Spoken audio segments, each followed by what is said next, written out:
Meet the new Ford Transit Custom van. It's the company's latest rival for the Toyota HiAce and Hyundai Staria Load.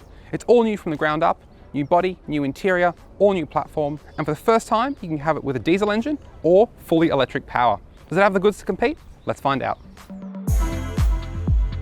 This is the first new Ford Transit Custom for Australia in 10 years. It looks similar to its predecessor, but it has an all new body, platform, interior and technology. There is a choice between a diesel engine, a 2-litre similar to what was used in the old model, as well as an electric version for the first time. Coinciding with our initial preview drive in Germany, the first new Transit Customs are arriving in Australia, initially in trend form, priced from $55,990 plus on-road costs, but for a 3-seat short wheelbase van with barn doors, or $56,990 for a long wheelbase body. Those prices represent increases of $5,600 and $4,600 over the previous models respectively. A sport variant is due to follow later this year, priced from $59,990 plus on-road costs as a short wheelbase 3-seat van, or $62,990 as a 5-seat double cab long wheelbase van. The Ford is more than $4,000 dearer than a Toyota HiAce, but it is better equipped, offering as standard 16-inch steel wheels with hubcaps, halogen headlights, a 13-inch touchscreen with wireless Apple CarPlay and Android Auto, a 7-inch instrument display, rear view camera, satellite navigation, heated outboard front seats, a wireless phone charger, and a suite of safety technology. The Sport adds a body kit, grey alloy wheels, and over-the-roof black body stripes. As for the e-Transit Custom electric van, we don't know how much it will cost just yet, but we estimate in the region of $70,000 to $80,000. It'll be offered in long wheelbase form only, with the option of a high roof. As I mentioned before, this new Transit Custom is all new from the ground up, so there's no major parts shared between this and the vehicle it replaces. We've got independent rear suspension as standard across the range for the first time for better ride and handling abilities. Inside you've got a lower load floor than before for easier access. The van is still under 2 meters tall, so you can still fit it in underground car parks, in shopping centres and the like. Speaking of inside, let's head inside the front seats. Inside the new Transit Custom, now if you've been in the old one, you can probably tell this new version is a world away from that car. Got 2 big screens on the dash, an 8-inch digital instrument display in front of me here. It looks a lot like what you get in the new Ranger, as well as this big new 13-inch center touchscreen. Runs Ford's latest Sync 4 infotainment system. You get wireless Apple CarPlay, wireless Android Auto, satellite navigation, the full kit and caboodle. Really nice system to use, pretty quick and pretty responsive as well. Yeah, really nice upgrade over the old Transit Custom. Now you might notice the car I'm sitting in is not the same as the red one I was just talking to you about outside. Difference is this one is an automatic. You've got the shifter now behind the steering wheel on a stalk rather than on the dashboard. Now the benefit of that, combined with some other changes Ford has made, moving the front wheels forward and redesigning the front suspension, is you can now walk through this cabin. You have a flat floor. This one has some nice all-weather floor mats as well. Now go from the driver's side to the passenger side, obviously on the other side in Australia, without getting out of the car. A really, really helpful design and a really good addition to this segment. Now the party trick of this new Transit Custom is the steering wheel. Not the way it looks or the buttons that are on it, but it has a tilting function. Now overlay some B-roll of that in another car. This spec we're in doesn't have it. And in terms of amenities, you've got 2 USB ports down here, as well as 1 up the top here in certain models for plugging in a dash cam. In terms of storage, you've got decent sized door pockets with cup holders in those. Cup holders on each side of the dashboard, as well as 1 down here by my knee. Glove box is a pretty good size as well, and you've got some space on top of the dashboard for some more things. Now you might notice, where is the passenger airbag? Well, it has moved up here in the roof. Not many cars have that, whether it be vans or any other type of vehicle. It's a cool little design feature. Now you might notice there are no climate controls on this dashboard anywhere. That's because most of them have moved into the touchscreen. Now, it's great, it cleans up the look of the dashboard, but it does mean they're just harder to use on the road. We'll find out in a second when we do take this car for a drive, but it does mean you have to touch on the screen to change your temperature, your fan speed, all those kind of things. It's just unnecessarily distracting. The Ford has helpfully kept a volume dial down here that's much easier to use than pressing buttons on a screen. All right, let's take it for a drive. Now before we get on the road, I just want to show you this. This is the new electric Ford e-Transit Custom. Now it's coming to Australia alongside the diesel towards the end of this year. Now, I don't know how much it's going to cost just yet, but looking at where the price of the diesel is, as well as some of its electric competitors in this market, we think it's going to be around the $80,000 mark, which we know is not cheap, and obviously electric vans simply aren't for everyone at this point. But still got 160 kilowatts, so it's more powerful than that diesel. It's probably nicer to drive than that diesel, as we'll show you in a minute as well.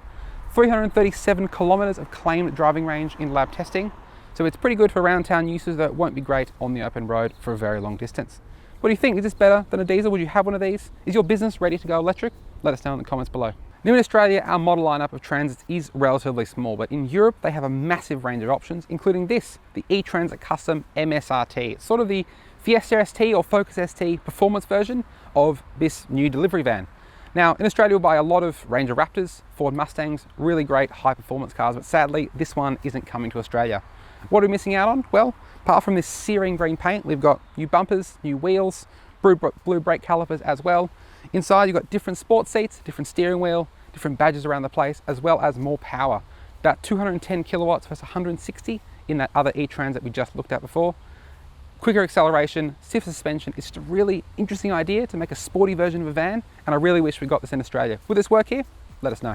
The regular Transit Custom is powered by a 2-litre turbocharged 4-cylinder diesel engine, developing 125 kilowatts and 390 newton meters, matched with a new 8-speed automatic transmission and front-wheel drive.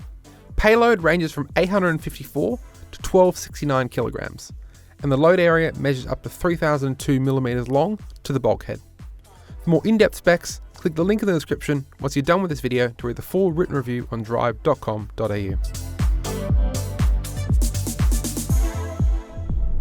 Alright, behind the wheel of the new Ford Transit Custom. This one is a diesel. It's a 2-litre turbo diesel 4-cylinder, 125 kilowatts and 390 newton meters.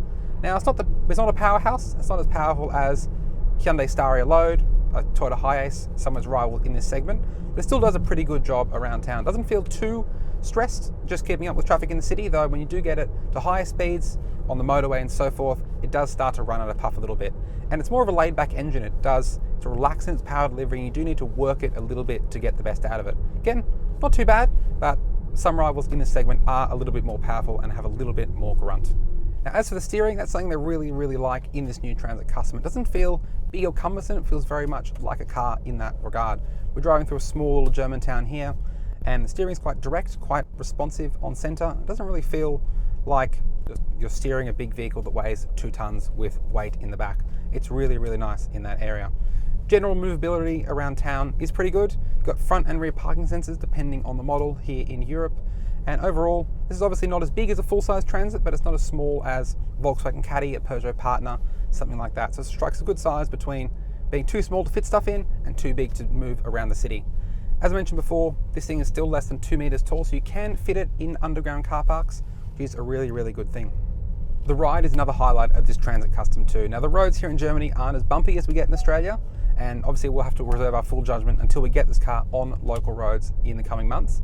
Initial impressions are pretty good. As I mentioned, we've got independent rear suspension at the back across the range for the first time, and there's a really good balance between ride at low speeds. It's quite compliant. Obviously, it's not pillowy soft like a passenger car, but it does strike a pretty good balance between comfort and obviously load carrying ability in the back. We've been driving these cars with about half payload and been soaking up pretty well. No challenges, no bottoming out of bumps. Overall, pretty nice. See there, went over a bump, absorbed it really smoothly. Now, road holding at higher speeds is also pretty good. Again, this is a van, but the tyres give a good, decent grip. There's not too much body roll, and it is generally nice if you're going across Australia or taking it outside of the city limits. Now, one of the annoying things about this Transit Custom is this auto start-stop system on the engine. You see there coming off a set of lights. It does take a second to get up and running. It seems to only restart the engine when you put your foot on the accelerator pedal rather than when you lift off the brake. It does mean that there is a bit of a lag between seeing the traffic light go green, putting your foot, the engine starting, and then you moving off. You can obviously turn the system off, but it would be nice to have it there and have it work a bit better so you can get the benefit of the fuel savings it delivers. In terms of safety, you've got a full list of equipment in this car as standard in Australia. Adaptive cruise control, blind spot monitoring, lane keep assist, all the things you'd expect in this class in 2024. They're all pretty well calibrated. The lane keep assist, at least here in Germany where we're driving these cars at the moment, is pretty well calibrated. It doesn't rear you off onto each side of the road, and it's not the most sensitive system in the world, which is quite a good thing. And at least in these European cars, you can turn it off with 2 clicks of the button on the steering wheel. Now, it does have traffic sign recognition, so it reads the signs on the side of the road and just tells you the current speed limit the car has detected.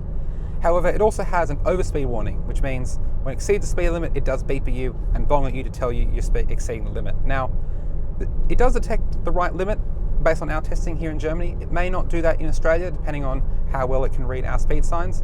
And look, some drivers will like it, being told when they're exceeding the limit, if they're on a few points left on their license.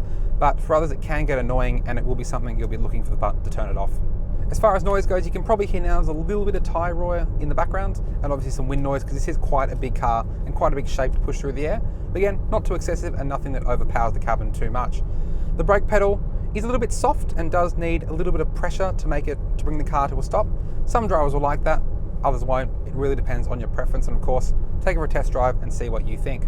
The E-Transit Custom is powered by a single electric motor developing 160 kilowatts and 415 newton meters, fed by a 64 kilowatt hour battery pack, good for a claimed driving range of 337 kilometers in lab testing. Unlike the diesel version, the electric model is rear-wheel drive. Ford claims a 10 to 80% recharging time of 39 minutes at up to 125 kilowatts DC. On the road now in the E-Transit Custom, the first thing you notice is this powertrain. Obviously, number one, being electric, it is completely silent, apart from a little bit of a whir from the motors. But the other thing is the performance. Now, obviously, we don't expect this car to accelerate like a sports car, but this is more powerful than diesel, and obviously, because it's electric, you get all that power from 0 RPM. So it is really, really responsive and just doesn't feel big and heavy and cumbersome like you expect a van to do. It's really nice, really nippy, and actually quite a bit of performance when you're on the roll at lower speeds.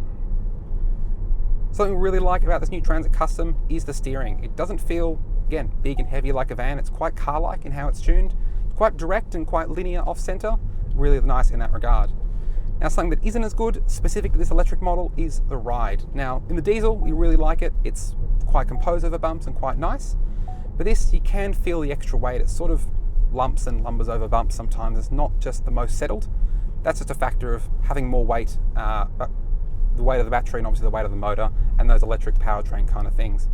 The brakes, this car has a one pedal drive mode that you don't get in the full size E-Transit, and it is really, really well calibrated here. It's something we complained about in the Ford Mustang Mach-E, the electric SUV, that Ford has really improved on here. It's not too grabby, it's not too jittery, it's just really well tuned and really great to use around town. Obviously, you can turn off the one pedal drive mode and just go to normal regenerative braking. There's no other control between those two modes, but there will be a mode there that will suit different drivers. Now, you've got a whole bunch of different drive modes to choose from.